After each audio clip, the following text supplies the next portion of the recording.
Hello everyone, welcome to WDHT Cares. We have all heard many things about the Zika virus, and today we're going to get some answers from Priscila Bercea, and she is the infection preventionist at Beaumont Hospital in Dearborn. Welcome, Priscila, to WDHT Cares. Thank you for joining us today. Thank you so much. I'm happy to be here. Thank you. You know, we've all heard about the Zika virus, and we're being told that it's more so overseas than a concern here in the United States. Tell us about what our concerns here are and what is happening overseas with the Zika virus. Yeah. So we're concerned about travel-associated Zika virus in the States as of right now. Just to give a little background about Zika, Zika virus is a disease that is carried by mosquitoes, a particular family of mosquitoes that usually are daytime biters. And so currently there's been a large outbreak, as everyone has heard in the media, in South Americas and also Caribbean, and there are a lot of countries that are dealing with Zika transmission right now. So our big concern is about people from the United States who are going to travel, or people who have traveled in that area and coming back into the States and developing symptoms and being aware of that. So we've had some cases in the United States we've had travel associated. Yes, we've had a few travel associated cases, and we expect to see the travel associated cases increase as the virus is spreading.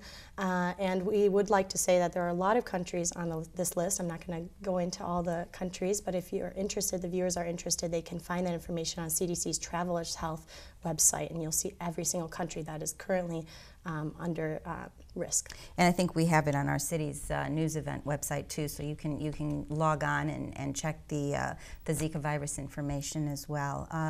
What countries should we try to avoid if we don't have to be? So Brazil is what everybody's heard about in the news because that's where the large outbreak occurred. But we're also concerned about other Caribbean countries, Mexico, and Colombia, several South American countries. So I would just really refer to that website because they're updating it daily even.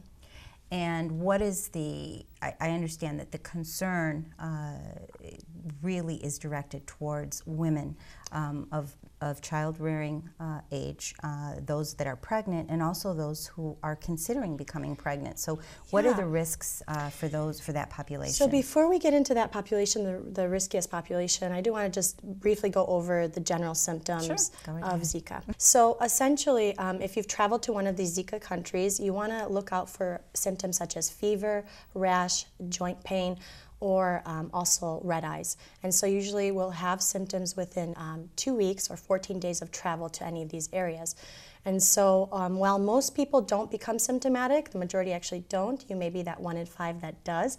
As a healthy adult, you'll just have a mild kind of symptomology, so mild disease, and hospitalization and death is very rare from this virus. However, our large concern is geared towards the pregnant women and women of reproductive age.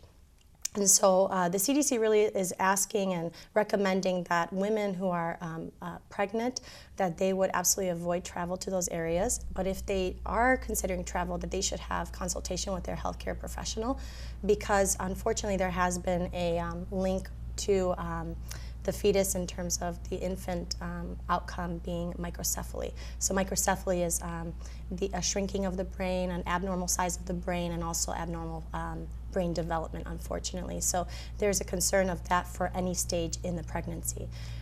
So not only should pregnant women avoid those countries and be very, very careful, but even spouses or individuals, you know, they're thinking about starting a family, so men as well. Exactly. So the concern with the male to female connection is the sexual transmission. So even if a pregnant woman does not travel, she should be aware that if she has a partner that is considering travel or has to travel in those areas, that they really need to be very careful when that spouse returns, excuse me, and appropriately take precautions. So either abstaining throughout the whole pregnancy from sexual activity, or if they do engage in sexual activity, to make sure they're having protected sex, and that they do that consistently throughout the pregnancy. So how does the common person protect themselves, use preventative measures to make sure that they don't get Zika? Get Zika. This is a great question. So for the general public, I would say, first and foremost, if you can,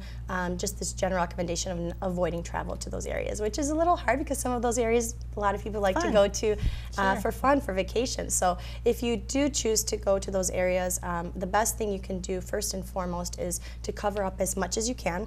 So long sleeves, long pants. In Brazil and Colombia? I know, it's hard, but that's what we're recommending. Right. And also wearing and spraying EPA registered mosquito repellent, sleeping under a mosquito net, or being in a conditioned area, rooms that have screens, door and window screens, and also avoiding stagnant water or places where mosquitoes can breed.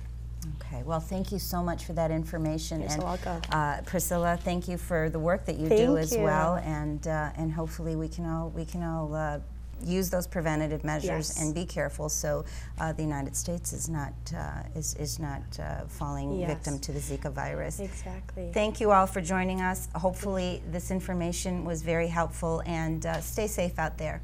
Have a good day.